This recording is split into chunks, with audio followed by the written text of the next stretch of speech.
Gut, meine Damen und Herren, ich freue mich sehr, dass Sie alle da sind.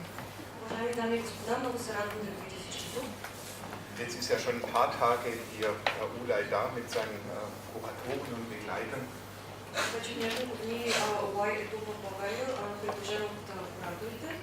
Und die Ausstellung heißt I Other oder Us.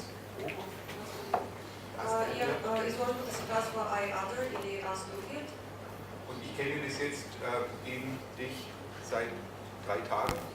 Ich kenne nur einen von den 2 As probiert. Вас или теб познавам само от 3 дни и знам само едно негово аз. Und heute haben wir die Gelegenheit, eine weitere Seite von Ihnen, von dir und von dem Konzept, von der Ausstellung kennenzulernen. Днес имаме възможността да видим още една страна от теб или от вас, или от ULAY. Und ich begrüße die beiden Kuratorinnen und Kurator, Alenka und Teos, Alenka Gregoritsch und Teos Noga. Искам да поздравя двамата куратори, Аленка и Теос. Und wünsche Ihnen einen schönen Abend. Wenn es zu heiß wird, dann schalten wir immer wieder die Signale nachher. И ви пожелавам хубава вечер, ако стане много горещо, ще пуснем автоматични инсталации. We should mention the two, no? The two, Ivan and No. I forgot Nice. Yeah.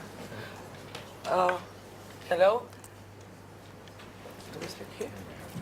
Oh, thank you. Okay. It's on. Hello, welcome everybody. Thank you for coming to talk with ULAY. Thank you for hosting us, and thank you to Musis Foundation, to Gatti and Ivan who invited us here and are hosting us in your beautiful city. As you see behind us, there are photos of the exhibition which opened yesterday, and actually the whole talk will be constructed around the show. ULAY is a good narrator.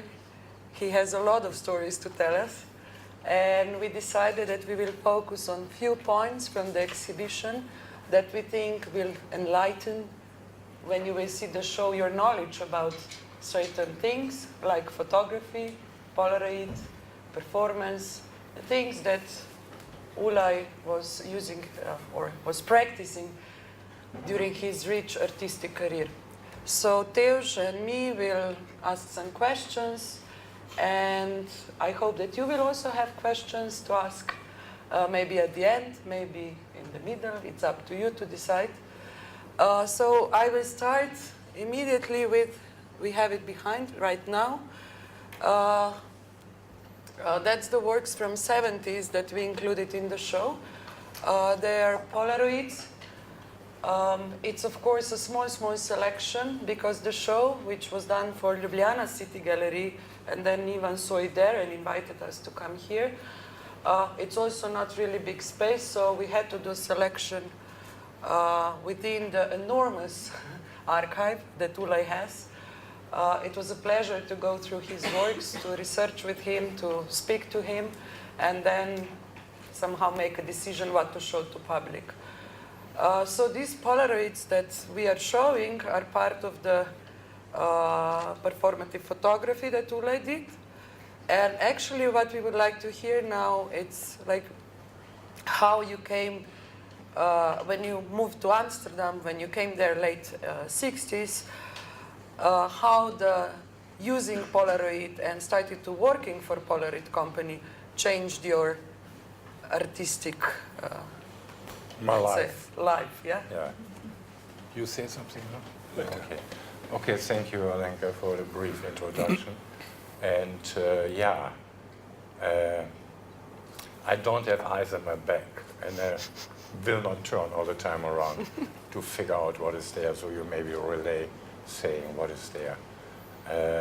You see, Alenka, Gregor, and Teos Loga were the curatoren. Later on, we had this great, amazing couple here, Ivan and Gatti.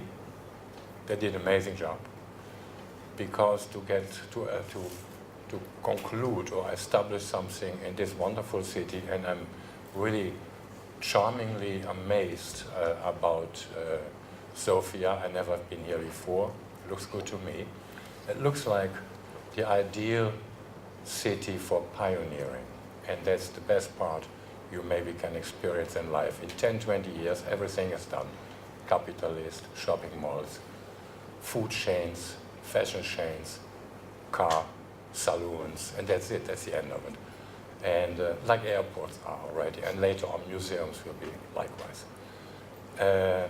You know, these two curators here now, sitting left and right from me, they were in a way very courageous, because going through my archive and oeuvre is like an archaeology through photography.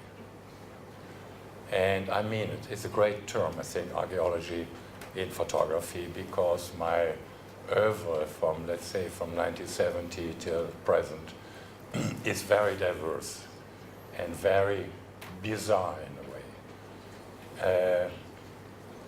Because I never decided to become a signature artist. That means once your signature, regardless which medium, photography or painting or sculpture or installation, whatever there is, but once your signature is recognized and prized, then most artists tend to stick to this signature, and it's easy recognizable, it's easy to market. So I never did this because I have a flirt with visual anarchy, let's say. And okay, I start at the beginning. In 1968, I left Germany because I found it not anymore acceptable.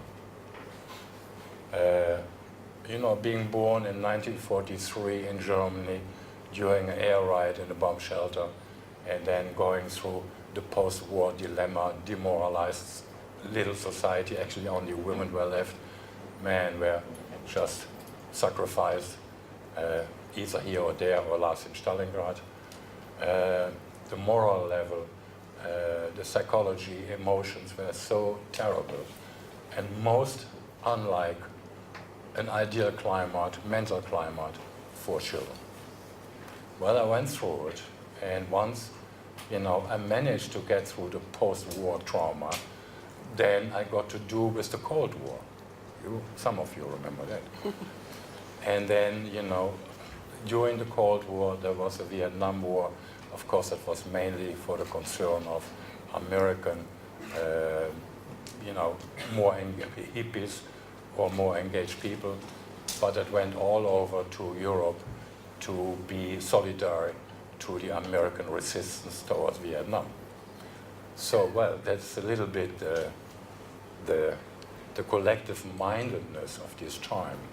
And then, of course, you got in the late 60s, 70s, you got the European terrorist groups like Baader-Meinhof, Brigade Rosso, June 20th, Red Army Fraction, and so, where I never took part of because I'm against militant organizations.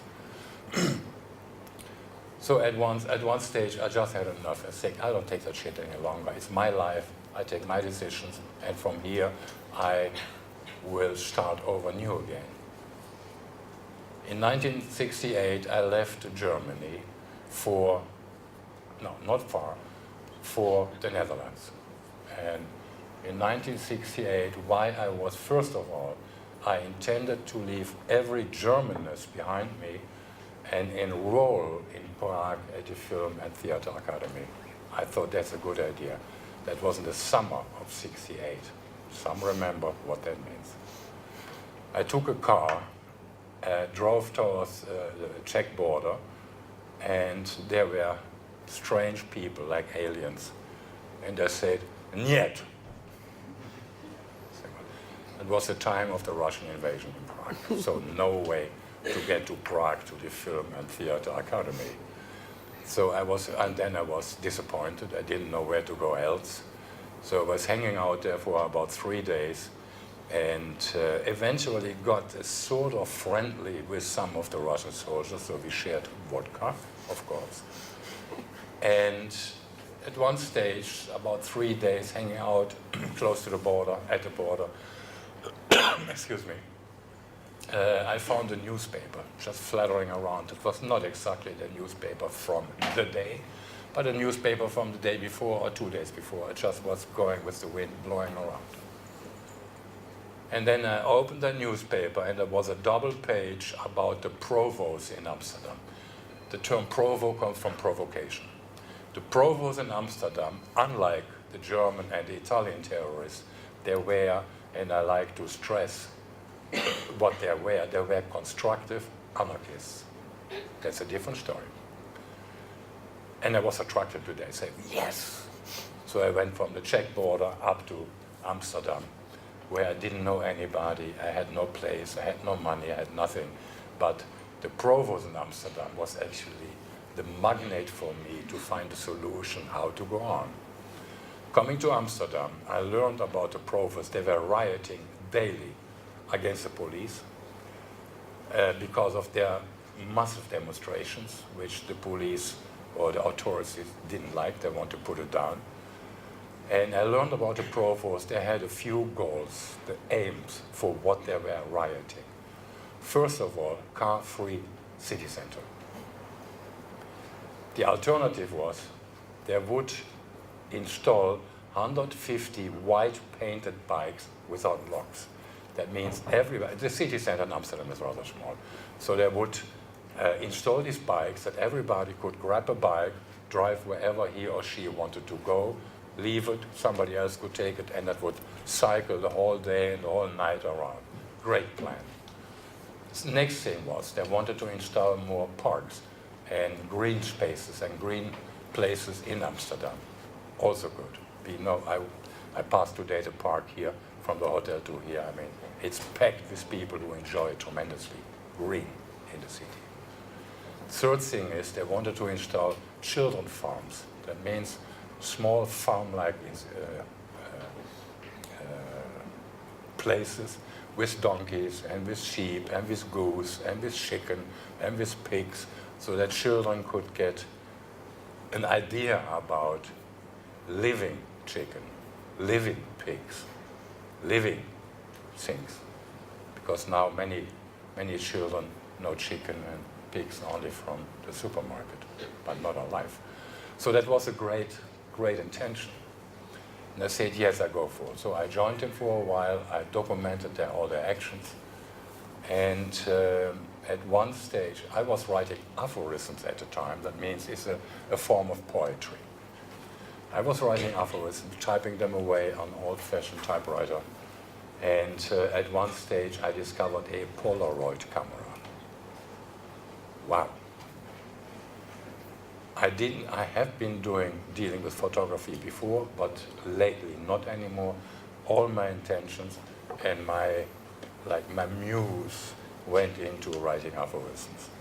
When I discovered the Polaroid camera, it was a revelation, because I just shortcutted the moment of taking a photograph, then wait till the film is full, process it, wait for the prints, pick up the prints, and then a week or two, a month, sometimes a month later, you see your prints. That has nothing anymore to do with the moment of taking a photograph. The moment of taking a photograph is it. Processing is a different story. So I used the Polaroid, walked around in Amsterdam, and took photos in the city of Amsterdam. At one stage, I discovered that Polaroid International headquarters were in Amsterdam. And I went there with my Polaroid photographs, and I met three people. One was the worldwide art director, the other was the marketing director, and the advertisement director. I met them. Two were Dutch, one was German. So I showed them this and this and this. And they said, oh, nice, nice.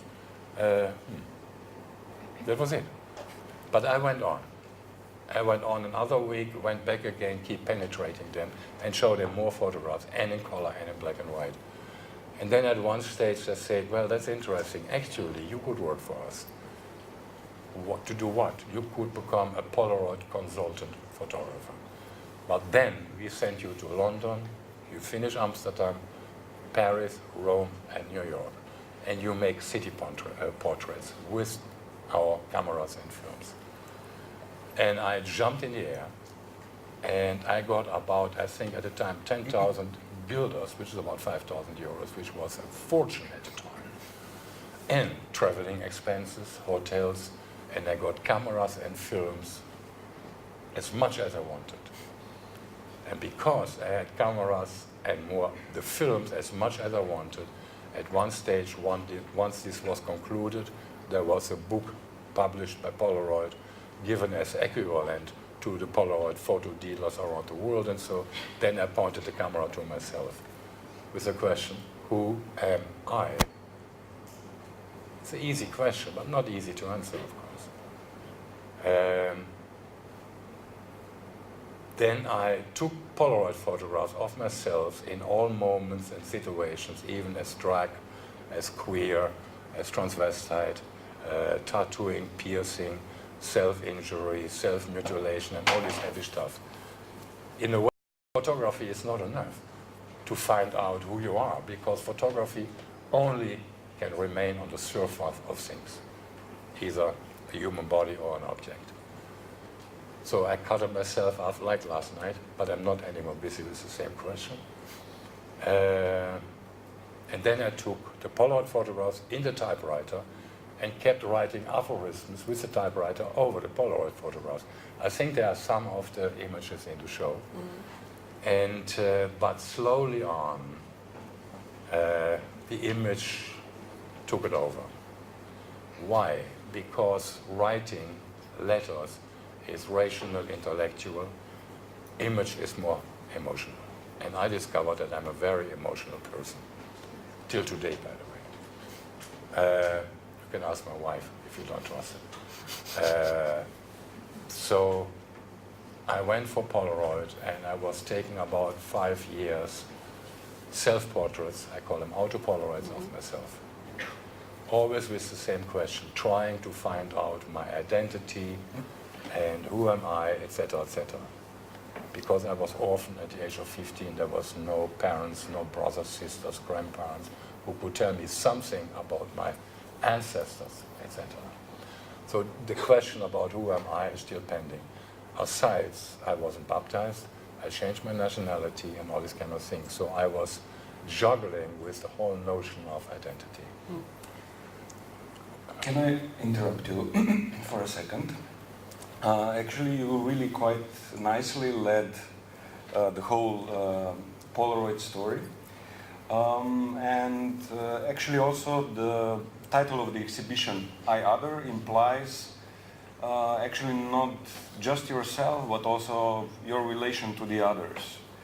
And also within the exhibition, when we were preparing, actually everything was done with in a dialogue between 3 of us. There is a part of exhibition where you vanish from the image, and other people actually become the main figures of the image, and a lot of them, they are marginalized. There are marginalized groups of society, and I always, it rolls in my mind when we were preparing the show, like 2 sentences. One was when Chrysias said, you know, in the first place, ULAY's work is very, very ethical. And on the other hand, what rings in my mind is when you were telling the story that Polaroid actually was a possibility to break the ice with the person you are taking photos. So maybe could you tell a little bit about this relation, how the, let's say, technical aspect of Polaroid affected the relation you had with people? Sure. Well, one more time, coming back to the title, I Other. I lent the title from a title by Arthur Rimbaud, Je Autre. And I mean, Arthur Rimbaud is world literature, and we all know that. Je Autre was always fascinating to me. 2 things, I Other. One is I, who try to be somebody else in these Polaroid sequences with drag and all these kind of things. But the other thing is, of course, there is no self without other. There is no I without other. There is no other without I. So that exceeds actually the core question about myself, I, other, it went also to others. And Teos is right. I had a great ambition to engage and involve and be with marginals, being at homeless, being at mental diseased, being at Afro-Americans and other kind of things. What I usually did when I got together with these marginalized groups, of course I had a Polaroid camera with me always. It was a permanent kind of a tool in my pocket. I first took a photo of the other. And of course many of these kind of people, they didn't know about Polaroid. And then I give the first photograph always to the other. And some were stunned because I usually gave it when it was not fully developed. So it's just a white sheet of paper and slowly something is coming up, which is sort of magic. And once they would recognize themselves, they look at it, they look at me, and I say, it's yours. Now this changed the whole relation between photographer and the photographed. Usually photographers, they point the camera at you and take it in the box and disappear. This is different. You point a camera at somebody and the first thing you do, you make a gift. And in exchange, they were much more ready and willing to collaborate with you. That was a beautiful thing about Polaroid. And I see Polaroid actually as an exchange means. Go a bit closer. I can do that, sure. Thank you. So Polaroid was a very welcome thing to make others trusting me and making themselves open to or willing to pose for me, with me together or alone.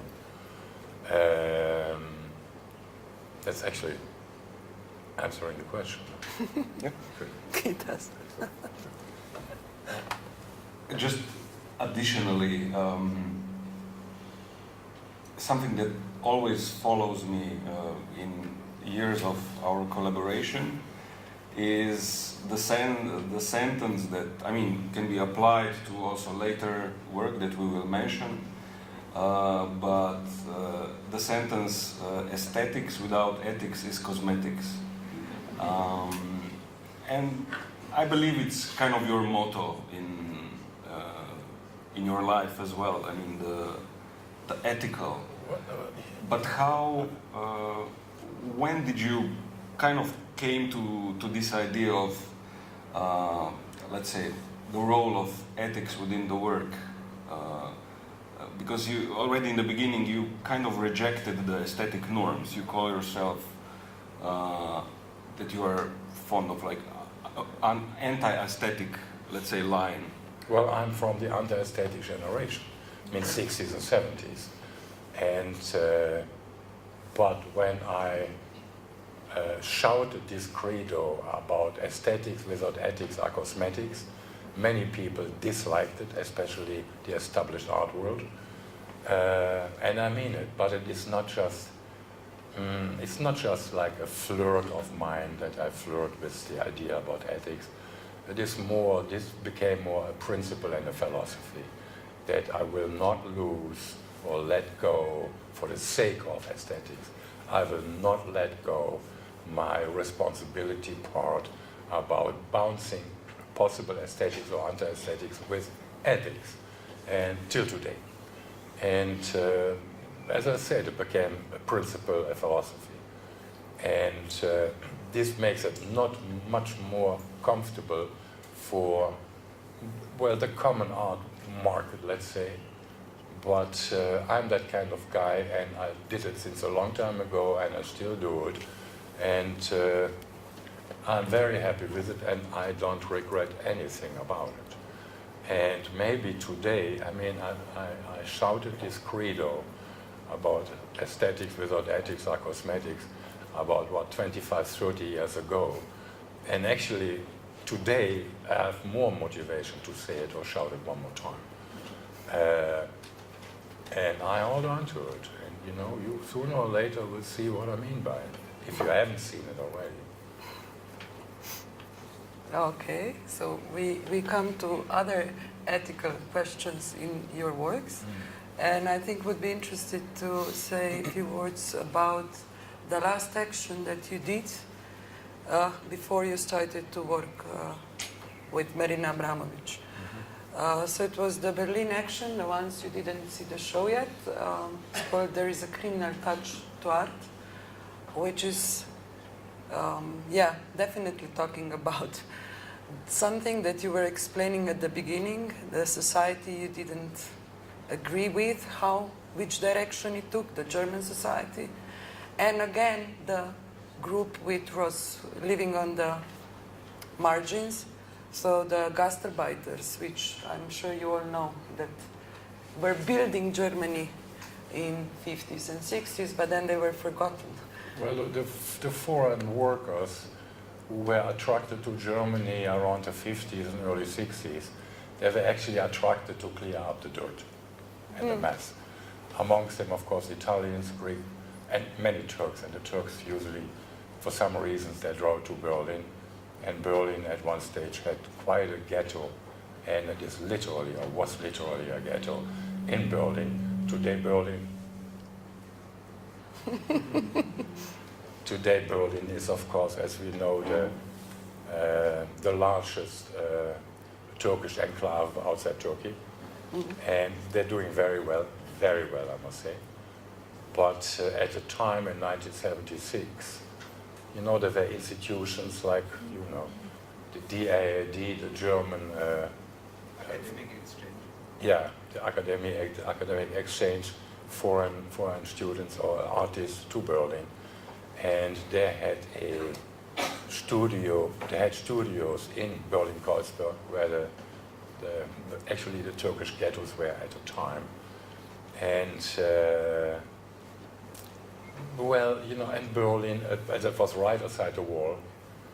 Berlin was a very unpleasant place, and many institutions, amongst them the DAD, did a lot of effort to keep that half a city in enemy territory alive. So when I came to Berlin, I had several problems. I had problem with the institutionalization of art. Then I went to the new National Gallery. The amazing, is still my favorite building in Berlin is Mies van der Rohe. And I went there and expected modern art, either a modernist or modern art, whatever. But then in the basement they had a gallery exclusively for German romantics, Biedermeier, about middle of 19th century. And there was this one particular painting, which is called the Poor Poet, painted by Karl Spitzweg in 1836.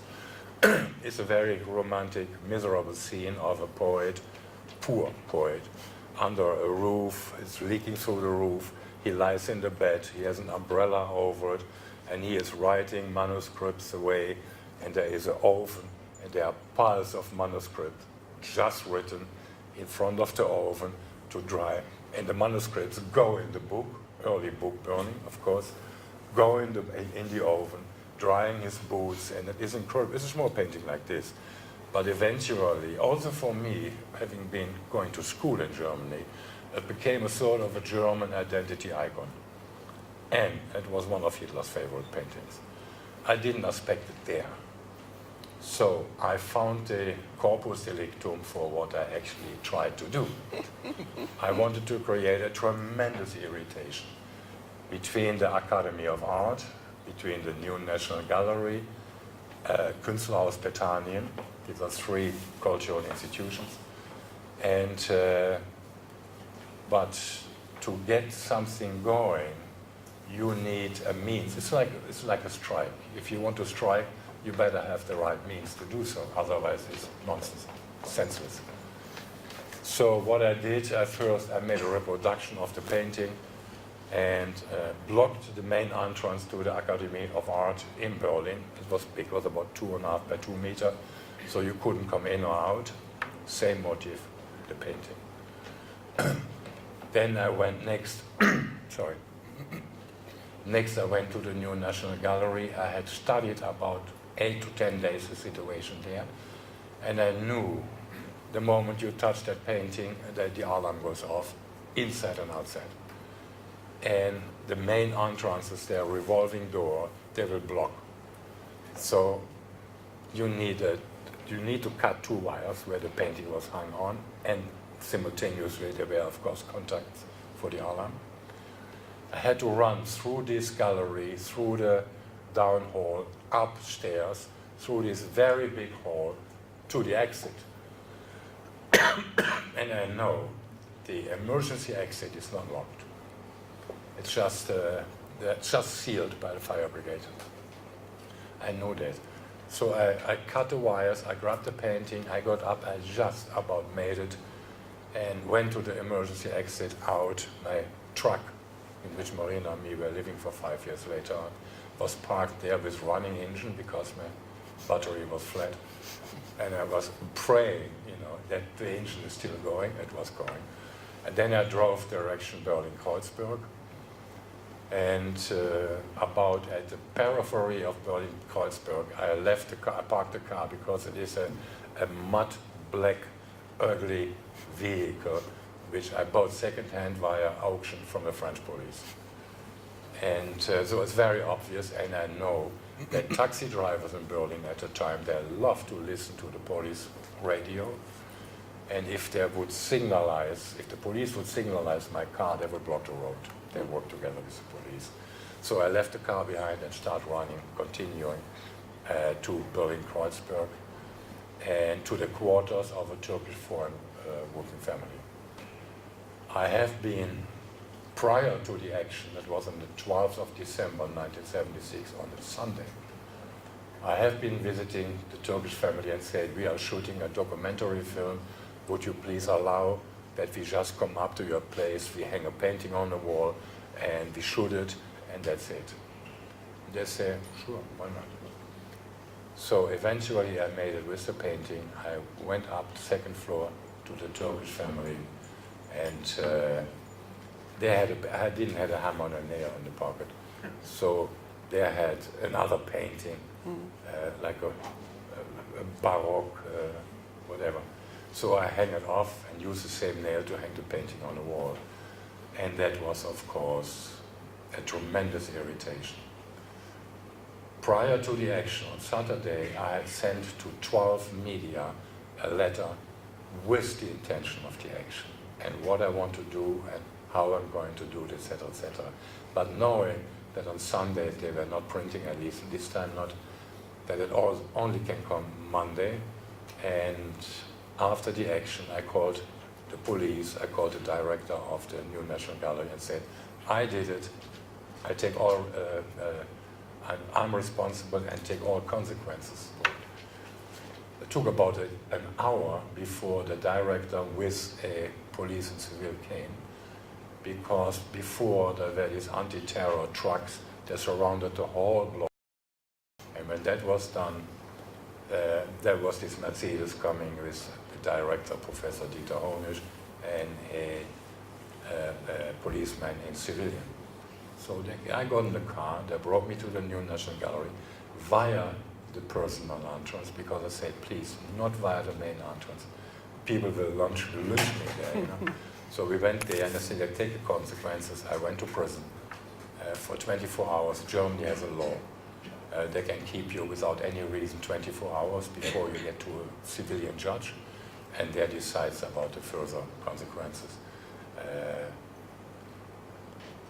And so after 24 hours, I could make one telephone call. So I called the man who was supporting the action, Mike Steiner Video Gallery at the time. And he had promised me prior that he will arrange a lawyer for me. So I went to court. There was just a prosecutor and a young lawyer, and it was me and 2 police guards. And the prosecutor started reading verdicts, like I saw myself already a lifelong in prison, because prosecutors are very tough. And then the judge didn't say anything. And at one stage, a door opened in the back. I didn't turn around. And somebody who opened the door screamed, "Hans!" And they just screamed, "Otto!" They were study friends. So my lawyer and my judge, they were study friends, and I was out in no time. 3 months later was, the real court case, and I got 36 days sentenced in prison, or 3,600 DMAs fine. Of course, I didn't have 3,600 DMAs. I didn't go to court. I didn't pay, and 1 year later, I got busted at the airport in Munich. That's a different story. And now the talk we had now was focusing, let's say, mostly to photography.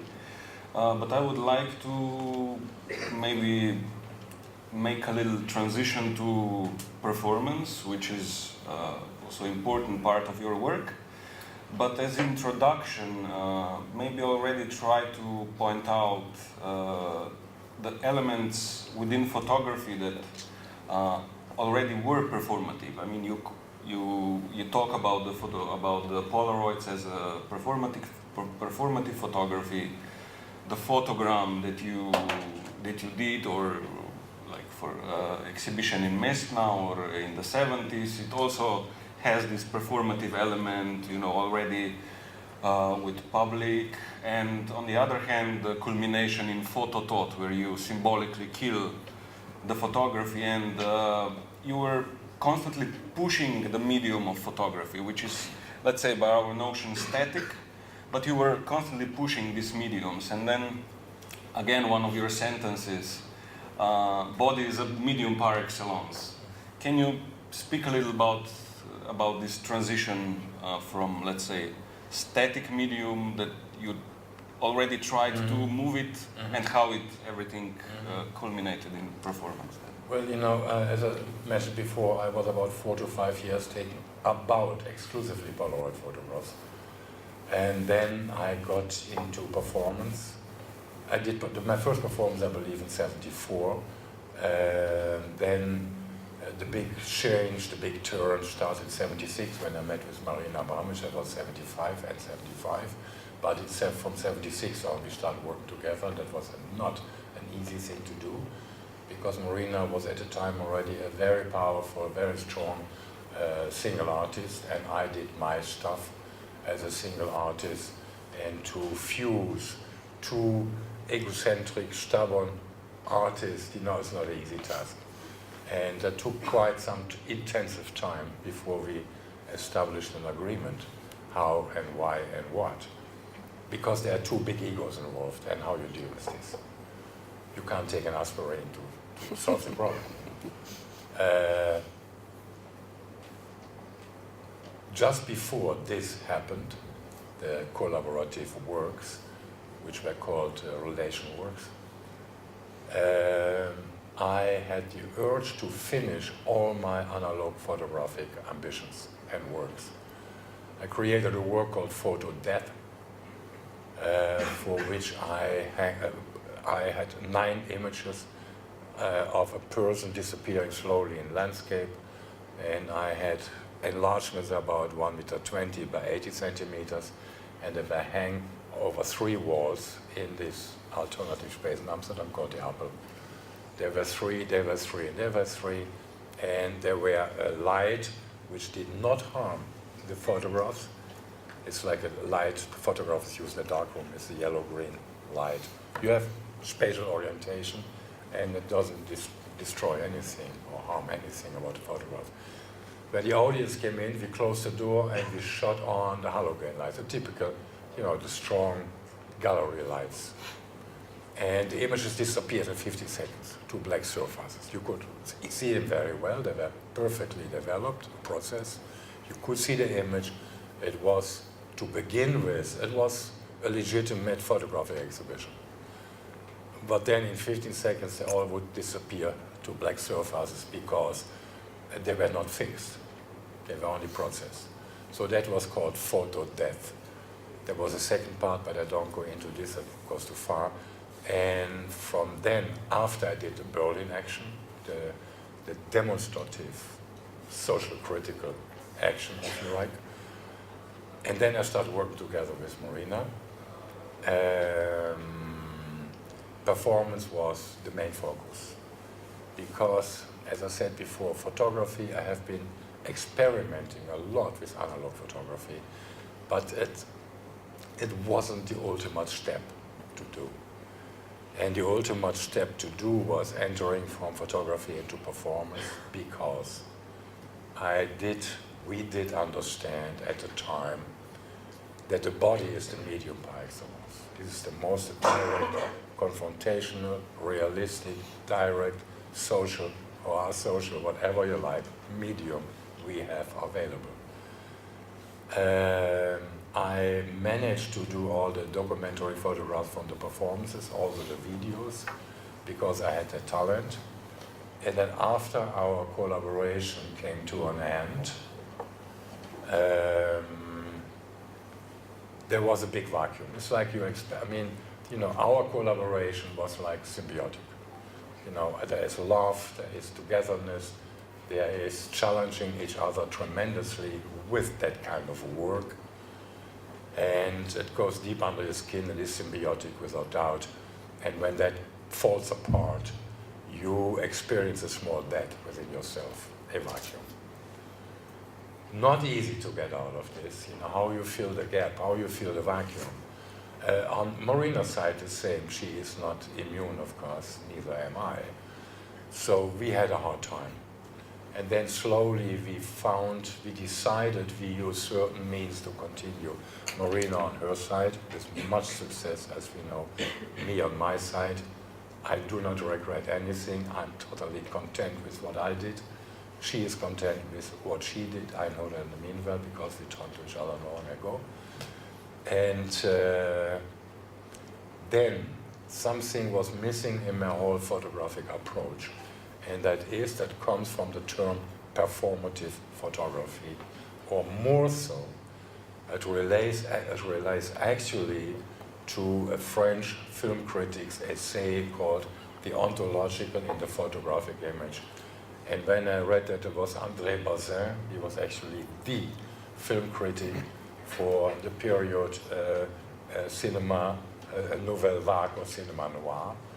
And he mainly wrote about film, cinema, with exception of one essay, The Ontological in the Photographic Image. And that actually gave me a new perspective, how to deal with photography, how to engage my body, and even performing for the sake of photography in front of the audience. That are the photograms are made. One of the photograms is in the exhibition, which I messed up yesterday again. And but more so, you see, I had a Polaroid history. And a Polaroid, Dr. Land was a very playful scientist, actually. He had invented many different cameras, and one of the cameras he had invented is the museum-sized camera, which was installed in the Museum of Fine Arts in Boston, USA. It's a huge studio. At one head wall is a black box about 4 meters long, 3 meters wide, 4 meters high, with a lens in it. And this with the old-fashioned Polaroid peeling technique, like you all know from peeling it out of the handheld camera. And this camera would make in 90 seconds full color images of the size 2.40 meters by 1.12 meters. There were 2 technicians working inside the camera, dressed in black with infrared spectacles in order to see something and operate the techniques. And this was unbelievable. In the meanwhile, there was another camera, the 20-24-inch camera with about 72 by 55 centimeter, which is a movable camera. It's extremely heavy, it's 100 kilos. And I used that too for life-size portraits. But the other camera could picture people in life-size in 90 seconds. And because Polaroid is always a contact principle, that means the negative is as big as the positive. When it is peeled, it has no grain. So the images are immaculate. And I think these large-size Polaroid images were, during the whole history of more than 200 years of photographic history, the Rolls-Royce of photography. Unfortunately, there was not enough interest, and it's in the meanwhile dismantled, and yeah, I have no access, nobody has access anymore to it, because the whole thing is in bits and pieces. Interesting is the lens in it had no f-stop, had no shutter. It was a lens from a U-2 spy plane, which he got from NASA or so. And that was the perfect lens to match the size of the camera. So performative photography, the ontological in the photographic image, that from after my recovery from the break of the two of us has given me complete a new injection of engaging again photography.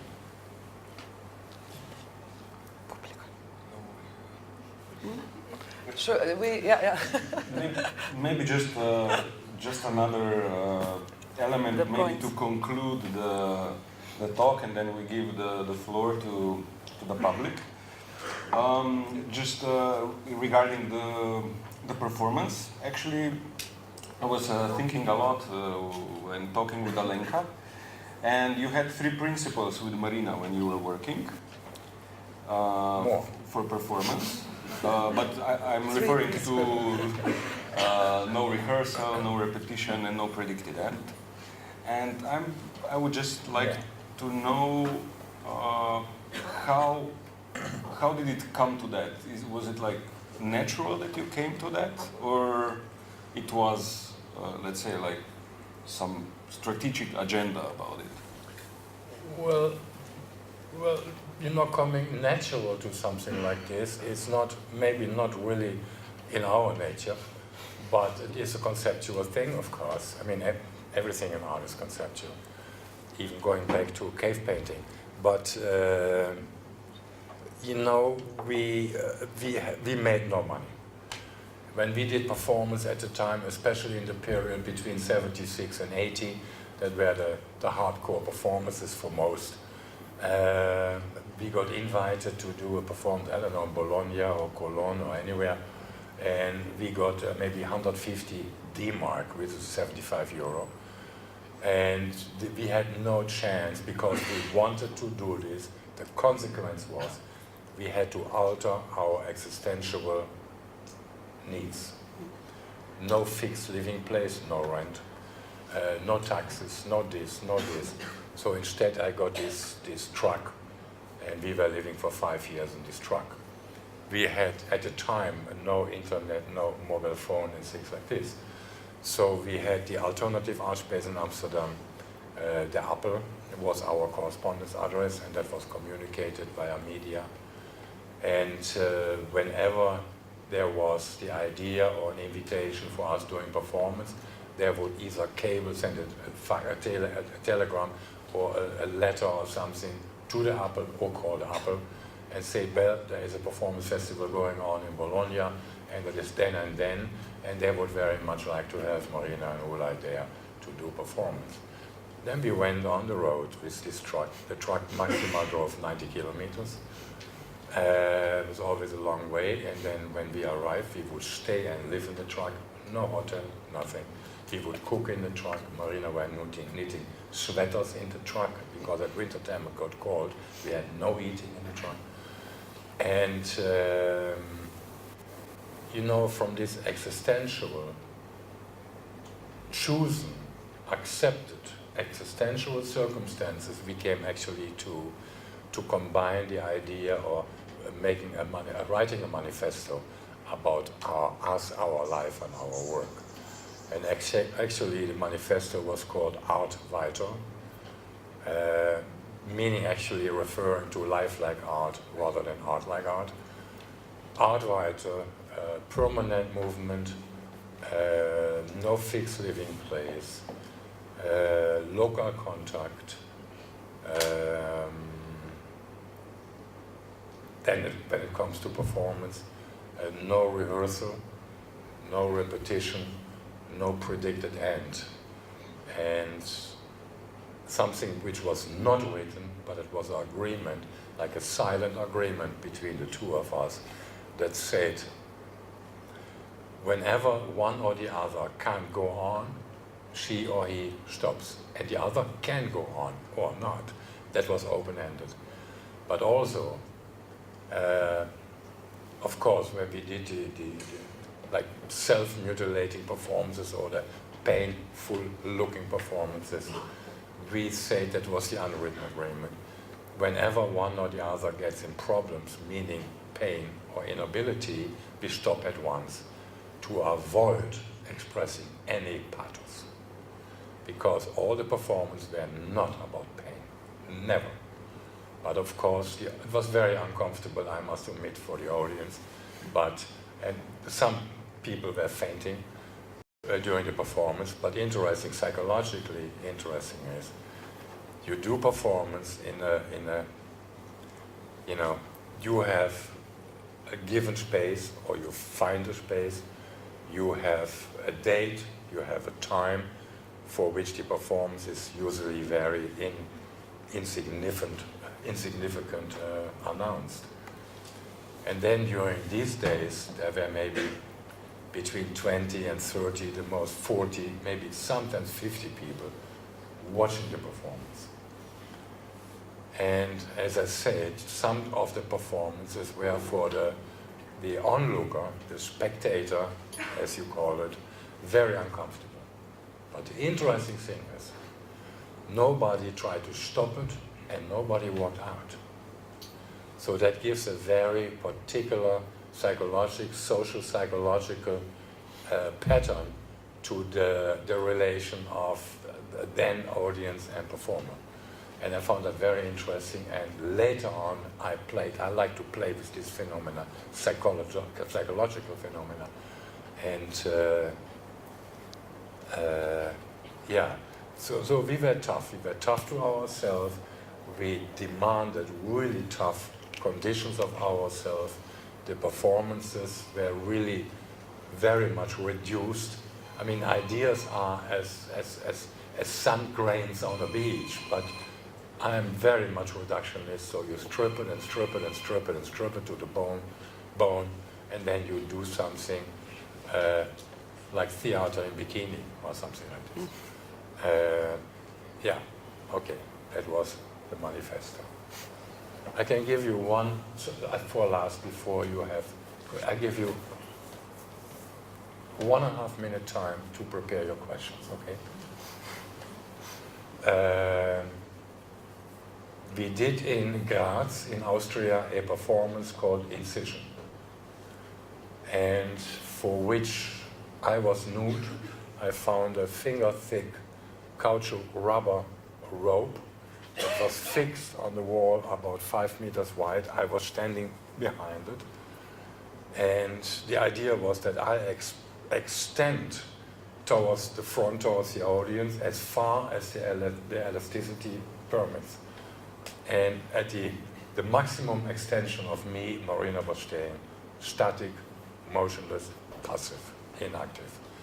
So I was, extending and being catapulted back with my back to the wall, extending, and the rubber was so strong it would slip me back on my feet against the wall, and over and over and over. So eventually the audience sympathized more with me as the active part in it. Did not sympathize with Abramovich, who was completely passive. At one stage, one person, having been part of the audience, jumped from the audience in a perfect karate jump against Marina, and she flew 3-4 meters back. The man went immediately out, left the space. Not back to the audience, left the space. And the audience were so loaded and so angry. Marina got up and went back to the same place and stood again passive there. I continued with my thing. But the perception, the anticipation of the audience had changed dramatically. The man, the jumper, he was the karate champion of Austria. So nobody knew. And we engaged him because of this psychological twist between performer and audience. And that is one example. There are great other examples, but now maybe we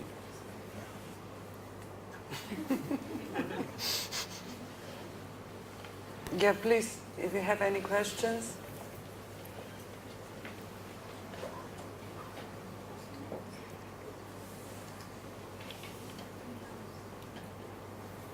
Are you sure you don't have questions? Not all together, please.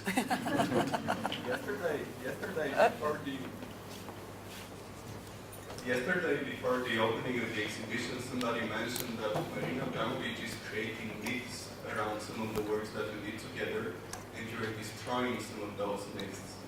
For example, the walking on the Great Wall, and then the performance she did in MoMA. We saw that you did something like that much earlier. How would you comment on that? Well, what do you mean by creating myth? Actually, sorry, ULAY, I will interrupt, because what we said that the art history canon is creating a myth. Because, art history likes myths, like with boys, there's a lot of them that we are stuck with. And it was intention of Teos and me to kind of reveal some facts that would maybe kill the myth. So it's not like ULAY's proposal or idea to do it, but we just wanted to kind of show also the things and works and documents which are not part of the like must-read books about art, but they played important role in ULAY's. Well, there is of course something else which has created a myth, and eventually the myth established itself as a legacy. Well, as I said before, when we did performance for a very small audience, like 30 people, 40 people, these people were, so it was very uncomfortable, maybe because of it was so uncomfortable and sensational. These people relay their experience very quick, very soon to other people. That means these 40 people interpret the performance to others. The others interpret it again to others. The second generation others, they misinterpret the thing to the fourth generation of others. And the fourth generation of others misinterpret the thing to a fifth generation of others. And as it has happened, 40 people have seen it, and millions of people talk about it now. That's interesting. So it creates a myth by itself. And I have nothing against myths. As long as the myth is truthful, then I have nothing against it.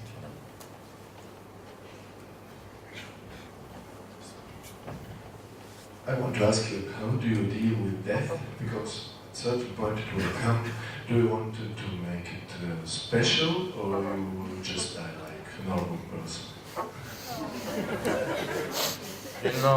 I do think, and recently I've talked to young people. I just met my 3 children. They're not children anymore. They're together 128 years. There's 3 of them. And we talked about that. And I told them, listen, the most horrific part we have had, being born is about the most horrific you can have. Death is maybe much more fair and gentle. But it depends on how you are prepared.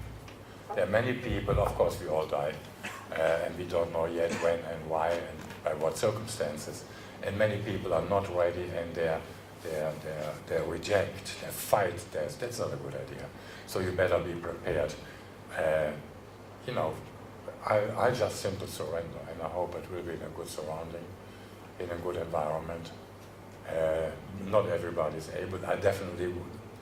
When I was young, I had one principle: I don't want to die in the bed. Now I have another: I don't want to die in a hospital.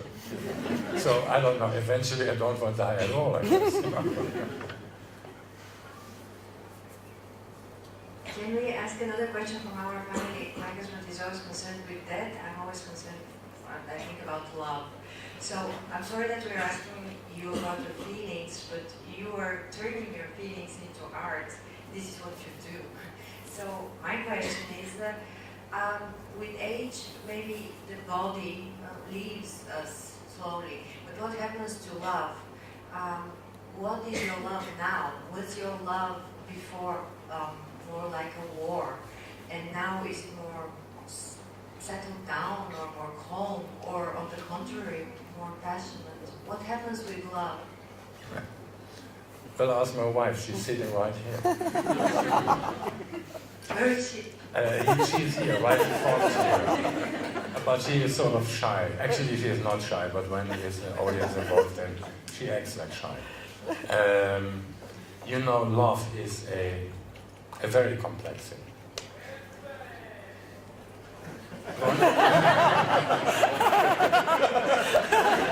He agrees with you. Yeah. Love is a very complex thing. I mean, there are several stages of love.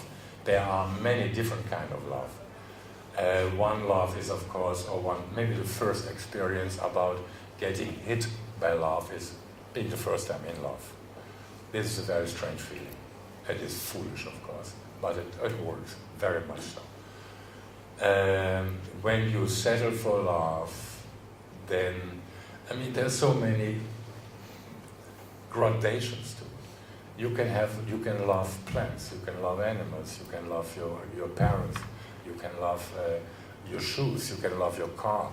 I mean, there's all love, but what you mean, I know I get you right. In my case, well, I had little chance to pay the love of my parents back to my parents. That is unusual. I never got love from my grandparents, brothers or sisters, because I hadn't any. So I'm pretty much alone in this social, emotional field, which also includes love.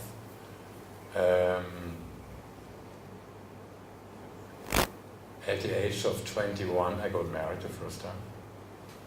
And that was out of love, but it didn't last long. I got divorced after 3 years. That was when I left Germany and went towards Czechoslovakia, now Czech Republic, and then to Amsterdam. There was nothing what could stop me, not even my wife and my 3-year-old son at the time.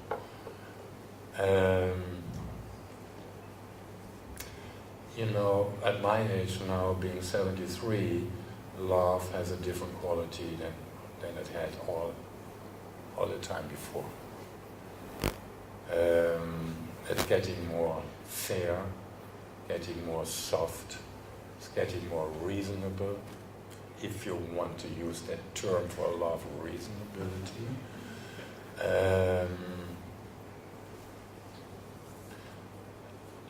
You know, I think I now have entered the stage of wise love. What's so funny about it? Wise. Wise love. I do think so, and that makes me feeling very comfortable. Very comfortable. Ask my wife again. Okay. And speaking about love, I was curious, what advice would you give to the young generation that sometimes goes for the destructive type of love? What is the last? I'm sorry. The destructive type of love that destroys destroys. You talk about destructiveness of love. Yeah, destructive love. Love can be very destructive, of course. Love is a very precious thing. A very, very precious thing. And love is not really asking you what you think about. Love is not, there is no dialogue about love. There's a lot written about love. In early Persian poetry, love is an amazing thing. I think all religions are basically based on the idea of love. Can be interpreted in many ways again. But love can be very destructive, except when you are at young age, finally you are in love, you love somebody. That means already you make your love dependent, you condition your love. That is the thing what can be painful.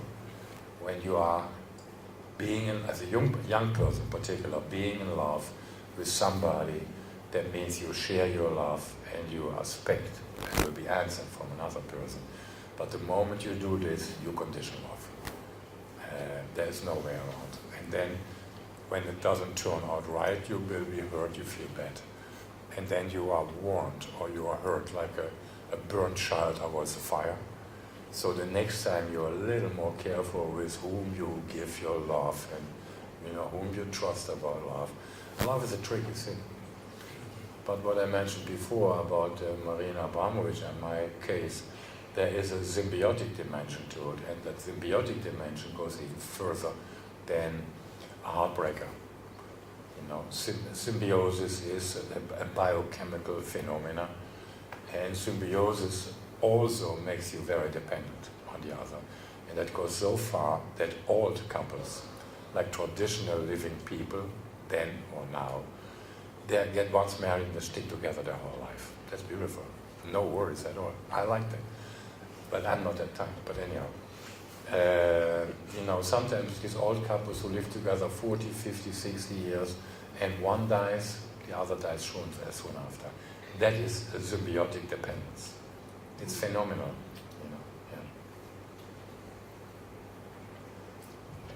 Yeah. So Ivan, they keep you busy.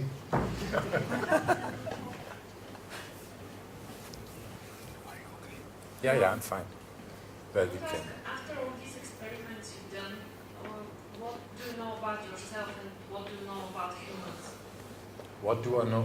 After the experiments I have done, what do I know about myself and about the other humans? The other humans? Well, I know one thing for sure.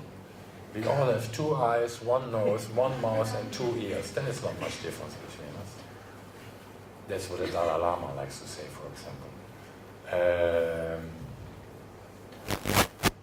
I have taken myself sometimes as a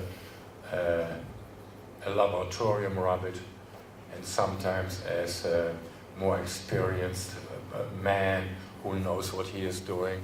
And fortunately, often I know what I'm doing. Not all the time, because I don't want to know all the time what I'm doing. The other, I don't know. Last night it was an incredible experience. It was so massive. I never had experienced something like this.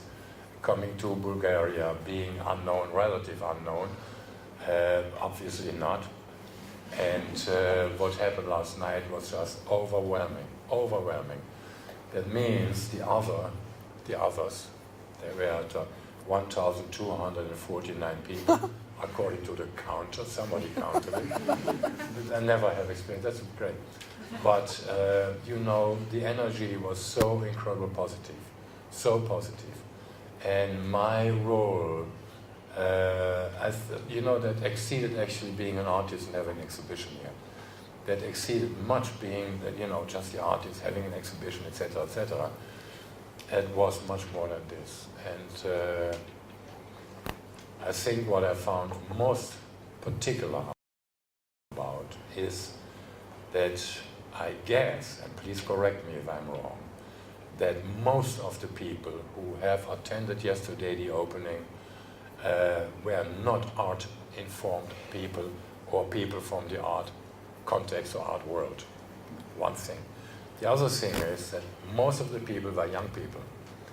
And this is something, it was a big compliment to me that there are the audience interested in me or my art, not personally me, but the artist and the exhibition and the work itself from the not art conditioned context, and many young people.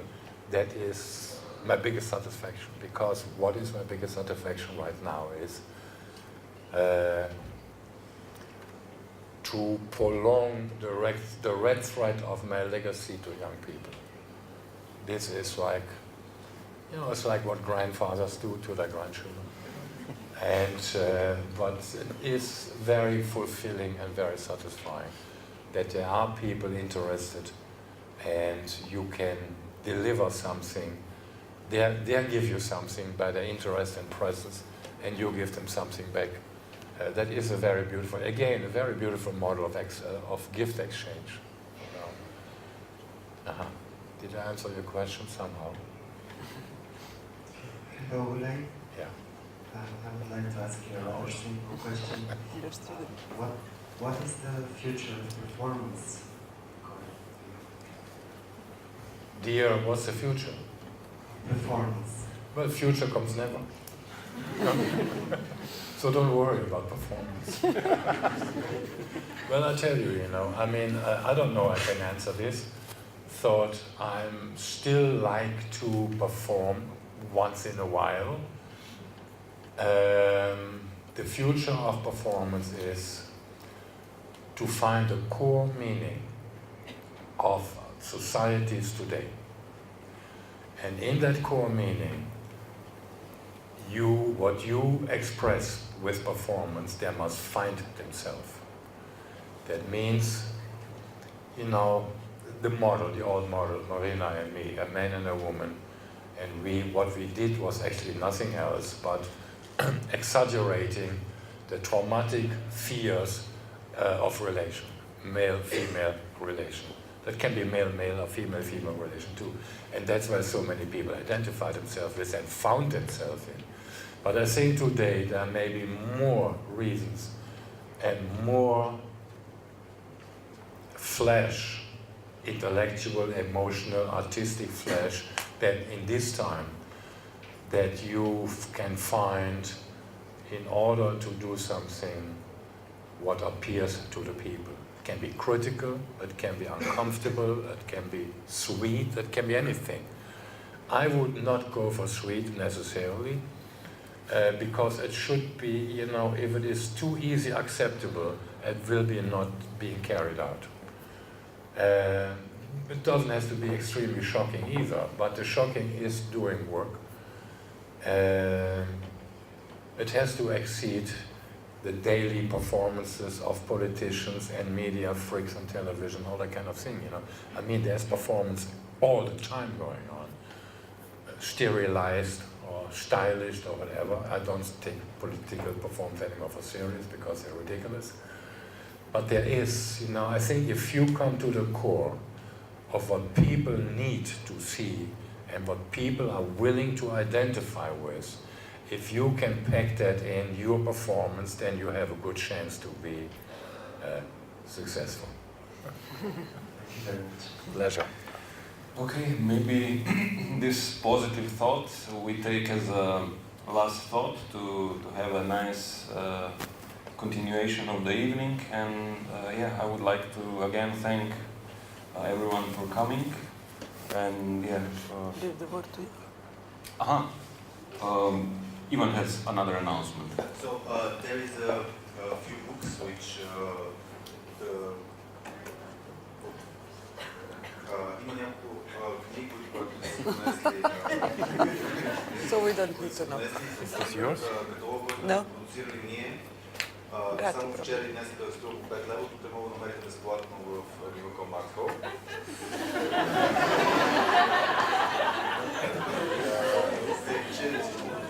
А в същото време вече открита трета ни изложба, която правим вчера днес, която е на Горен Голяк в галерия One Night Stand. Тъй, че ако искате да помогнете, може да повярвате.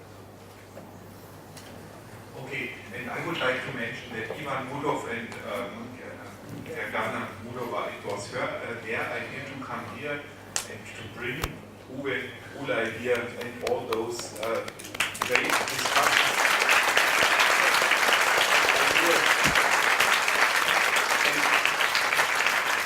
Actually, I never had such an interesting and touching conversation or communication. So it's really great. It's even a performance which is honorable part of your artistic life. Thanks a lot for coming. Renzo, we will come back.